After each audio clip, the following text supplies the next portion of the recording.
things Halloween. This is Hauntformer, and welcome back to another edition of Haunt-Informer, your one-stop shop for all news Halloween, horror, and Jason, Mother is talking to you. Today, I have some pretty exciting news in the world of horror. Last time, I talked mostly about the coronavirus and everything being affected by it. This time, I actually have some uplifting, fun horror announcements, you know? So, let's get into it right now. Well, not now, like, now.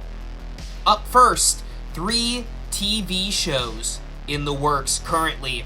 The first one on the list is one that's been around for a while now in the horror community, is the Chucky Child's Play series.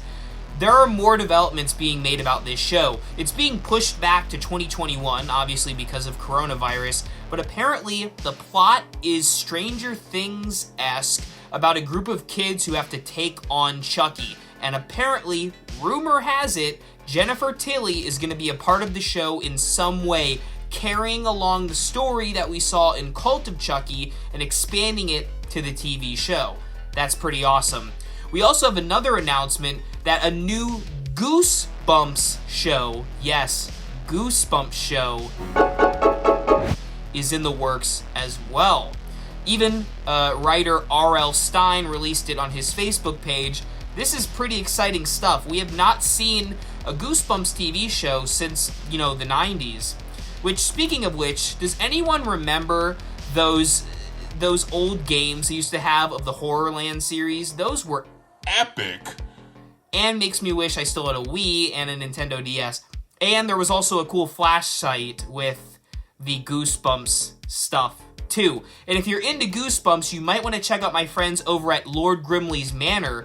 They have some cool Goosebumps merchandise, and with my promo code HauntFormer19, plug intended, you can save 10% off of your purchase. Goosebumps references aside, the show is apparently going to be similar in style and in tone to the last 2 Goosebumps films, which honestly should have been anthology movies, but for what it's worth, they were fun, entertaining kid flicks, and the fact that, characters could carry over from those movies would be really sweet. Maybe even Jack Black could make an appearance in the show, which would be spectacular, but the fact that the Goosebumps storyline is being continued in a TV show is pretty positive stuff. And finally, before I move on from TV show announcements, there's another pretty big one, probably the most exciting of the bunch, if you don't count, Chucky stuff still in development. There is a new Hellraiser show. Yeah, a Hellraiser TV show in the works right now. It's in development from Michael Dougherty. Yes, the Michael Dougherty who made Krampus, Trick or Treat, and Godzilla King of the Monsters. He is writing the show, and David Gordon Green, almost butchered his name, but I caught my tongue. David Gordon Green from the most recent Halloween film, and, Halloween Kills and Halloween Ends coming soon to a theater near you. Get to that in a moment. That guy, David Gordon Green, is going to be directing the first few episodes of this Hellraiser show written by Michael Dougherty. Those are 2 pretty big horror people coming together in a nice little snug collaboration. It's hitting the right beats, and to see a Hellraiser show would be exciting. How much involvement the original crew, especially Clive Barker, is going to have in the show is kind of up for debate right now. But to see the property return on the small screen, I can't say isn't tickling my fancy.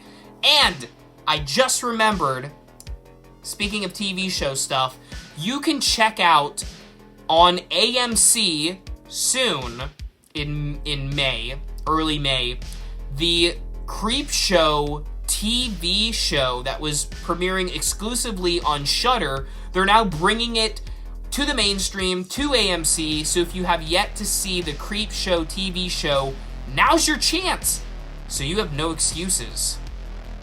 Now from the small screen, moving over to the big screen. Scary Stories to Tell in the Dark was honestly a really fun, creepy popcorn movie from last year, and it was just recently announced, like yesterday, that it is getting an official sequel from the creators of the original, the first movie that we got last year. They're bringing us a brand new installment to the storyline. Apparently, a story written by Guillermo del Toro is going to be the basis for this new film. And that is a little strange. Not that I don't love Guillermo, but it's based off a book already. So why exactly is he writing a story for it? There's like tons of stories in the books. I don't know. I don't have all the answers. But if I had to pitch an idea, and producers of Scary Stories, you can use this if you want. At the end of the last one, spoilers, the protagonist, the girl's boyfriend goes off to the military, so it'd be perfect if they communicated through letters and shared stories back to back about scary stories, and then you have a little anthology movie in there, and you tie it up with the beginning and the end with them sharing little love letters. You have a nice set of scary stories from the books. Please use the books. Next bit of news. Now let's get into some toy news, because let's face it, toys are fun, and I like talking about them.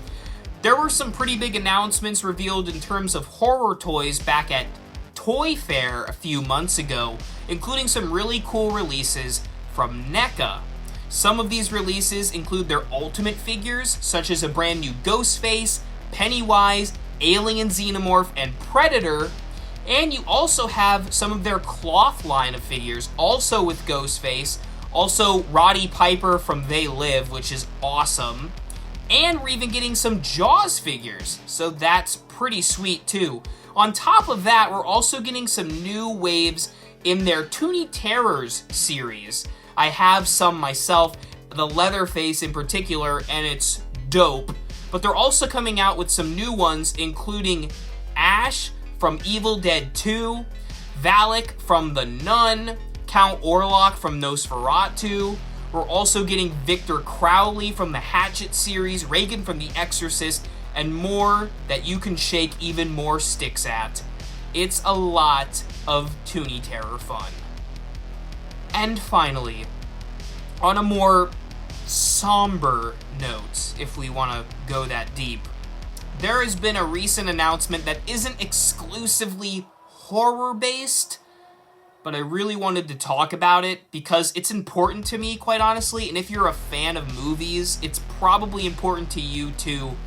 With the whole coronavirus situation going on, Universal put some of their films, including Trolls World Tour, on direct-to-video on, like, Amazon streaming services. Well, those films have ended up doing very well for Universal, and after theaters reopen, they're basically going to continue releasing films direct-to-video and in the theaters. Because of this, the theater chain AMC, which is really struggling right now at the moment, has decided to not show Universal Pictures any longer because they want the experience of the movies to be strictly in the theaters. And I understand that. From a person who really loves the theater experience, I work at a movie theater, I know the importance of the movie-going experience. And unfortunately, it seems like the way that technology is shifting is making it more easy for people to watch movies at home rather than going to the theater. And I watch a lot of movies at home, but I have a soft spot for seeing new releases at the cinema. So, this is an important time for people to decide, do we want convenience or do we want a fun experience at the movies? Think about that. This is important not just for movie fans, but as a horror fan like yourself, I'm assuming if you're still here, Universal owns basically Blumhouse. They're in production together. So movies like the upcoming Halloween and Candyman, as well as any other future Blumhouse movies, might be direct to video as well as direct to theaters, which would decrease the theater sales, which eventually could mean that these movies would be just direct to video and not even in theaters in an extreme case. This was kind of a rant, but I want you to think about these things because the movie experience is a fun thing for me. I grew up going to the movie theaters, and it's sad to see, entire regions of our lifestyles, entire industries falling because of technology. And some of them are more warranted than others, like going to the mall, for example, is kind of outdated now. But when are we going to get to the point where going to the movies is an out-of-date experience? So, anyways, wanted to throw that bit of news because it was still fresh in my brain. But with all that said, I have covered the gauntlet for this new episode of Hauntformer. If you find more horror or Halloween-themed news, send it my way at hauntformer@gmail.com. I would love to take a look at the news and possibly include it in a future installment. Thanks for watching, and remember, as always, for all things Halloween, this is Hauntformer.